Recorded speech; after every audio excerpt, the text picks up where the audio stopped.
Hey Gems, Lisa with Jules here. It is that time of the month where we do what sold. So we're going to go over what sold in July, what went wrong, and what we're doing to correct that. See you on the other side of the intro.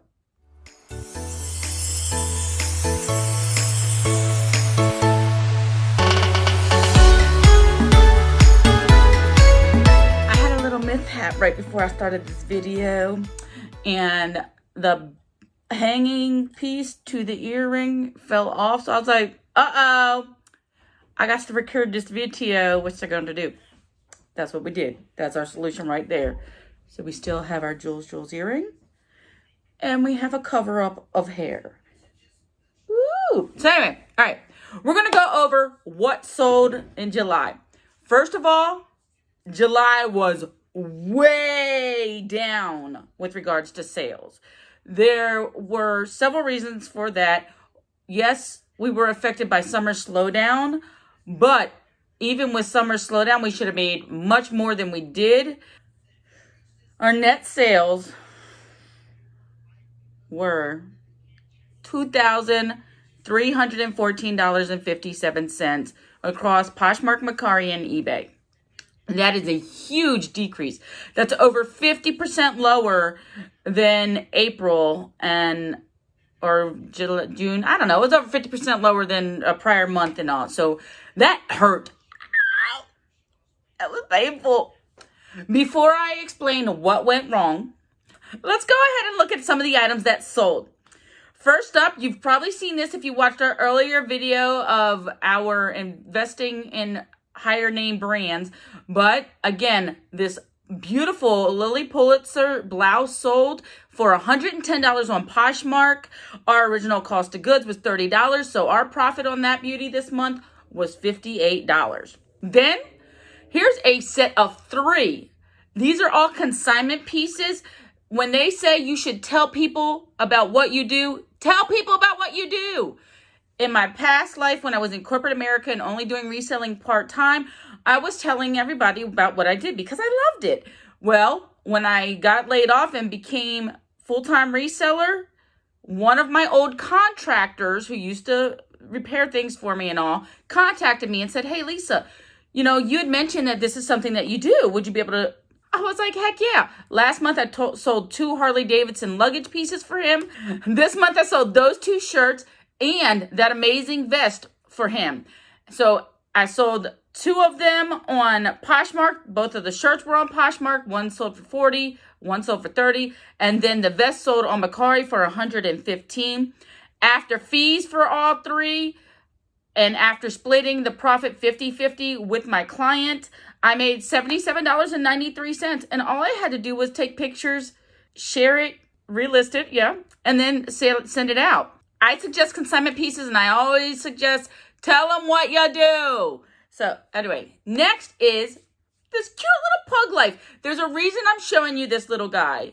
Actually, there's multiple reasons that I'm showing you some of these pieces. One, I want to show you that I source from all different areas and all different places. I've got consignment pieces. I've got different thrift stores.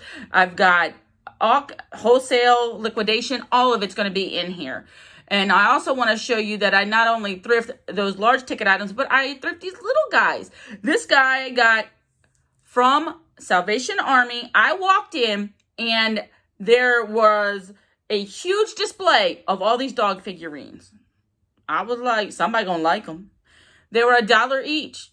I bought 23 of them. 23 of these dog figurines, just started buying them, listed them all.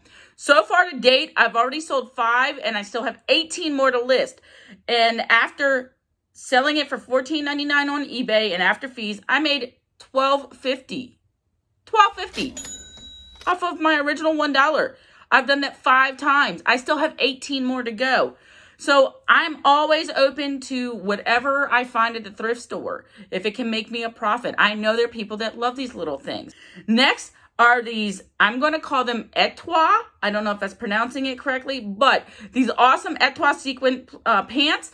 I got those at Clothes Mentor of Greenville. I paid $18 for those. After selling these beauties on eBay for $70, my profit is $42.90. Next, we're going to, you've probably seen this one before. I bought it in our original video. We're doing a series that teaches you how to start a reselling business on a budget. And this beauty was in the original video and then in last week's video as well because we sold it. So if you want to go to our playlist, it's how to start a reselling business on a budget. This beauty ended up selling on Mercari for $65. After fees, we made $51.31 on her. And the final item that we're going to be showcasing today is this awesome Vince cardigan. We got this from Quick Lots. You can get them in their premium boxes potentially. And it was $22.90 for cost of goods. And after fees, it came to $70.91 profit. The reason that I want to showcase this is not only because of the fact that we got this through a wholesale liquidation, but also because it was our first sale on ground. Round of applause! Round of applause! So that's our what sold. Now, what I really wanted to go over this week is our numbers were down. It hit us hard. It might take me a while to recover, but I want to explain what went wrong. Right before I went on vacation at the end of June, my son and daughter-in-law were set up to handle the shipping of any sales while I was on vacation. Let me make it clear. Really, my daughter-in-law and my son, because she was going to handle it, because she handles stuff like that. But anyway, so they were going to handle shipping any sales that came in while I was on vacation, 10 days. The week before vacation, I had stuff having to be canceled left and right because I couldn't locate it. I couldn't find it in my own inventory systems because I would get so busy that I'd be like, okay, I'll put that away in that bag later. And then it would end up somewhere else and wouldn't end up where it was supposed to be. And I couldn't find, like, I think it was about 4 items. And I was like, there's no way that I could put my daughter-in-law through that. That's just not fair because I allowed things to get out of control. I can't put her through the headache that I've been going through trying to find things. Because let me tell you, y'all know it's a bit stressful. So unfortunately, we went ahead and made a decision to put everything on vacation mode. So for 10 days, all of our stores were on vacation mode. That is part of the reason that our sales were down. I did the calculations from the time we were open after vacation mode. We still would have had some of the summer slowdown, but we would have had potentially 30 more sales for the month, which would have been great. Would have been great.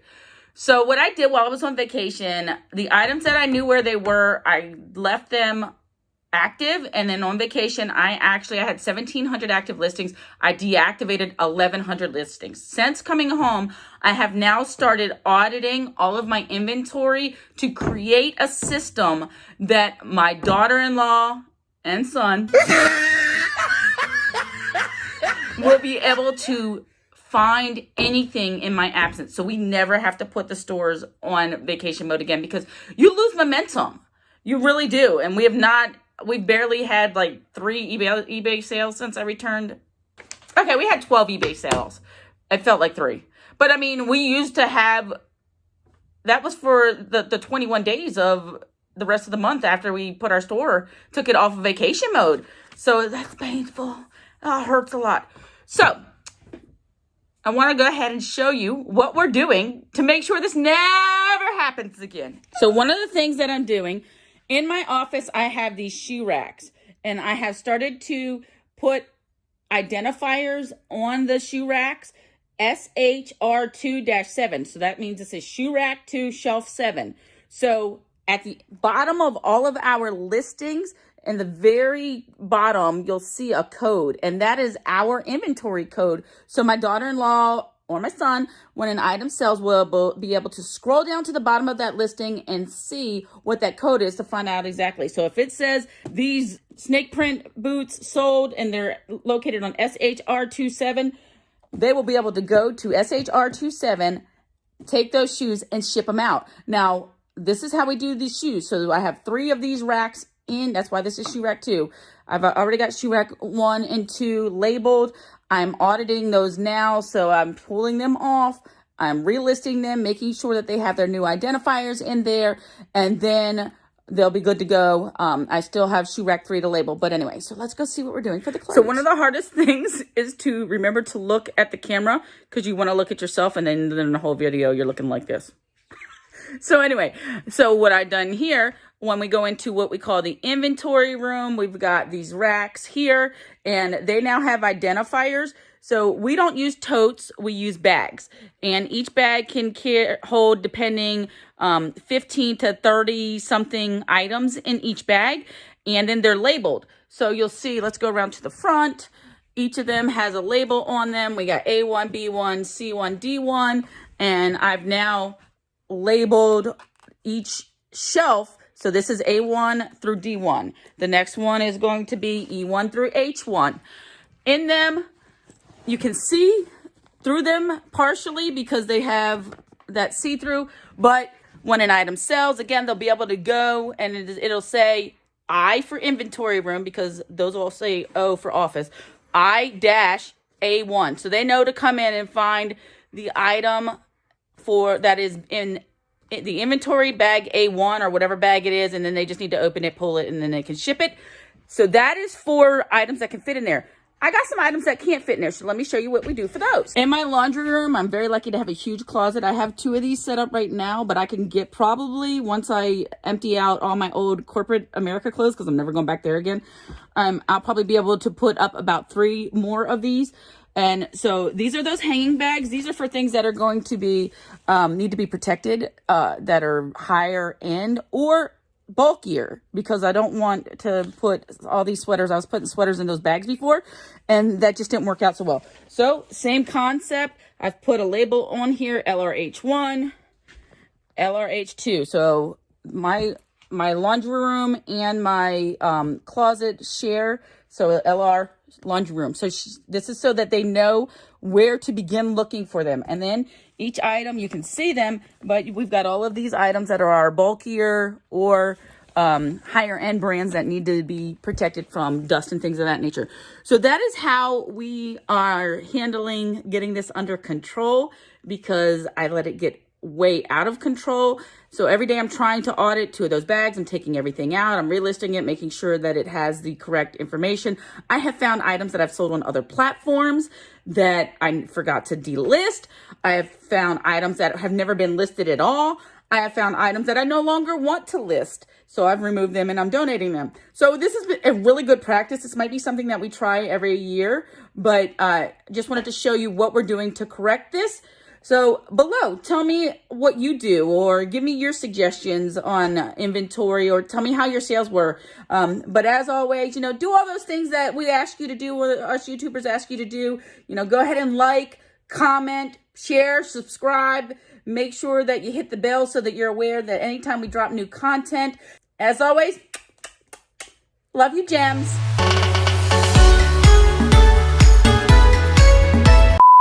Before I explain what went wrong, let's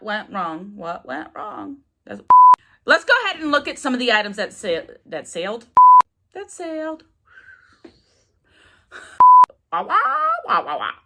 Those 2 blouses, they're not blouses. He's a guy. He's not a girl.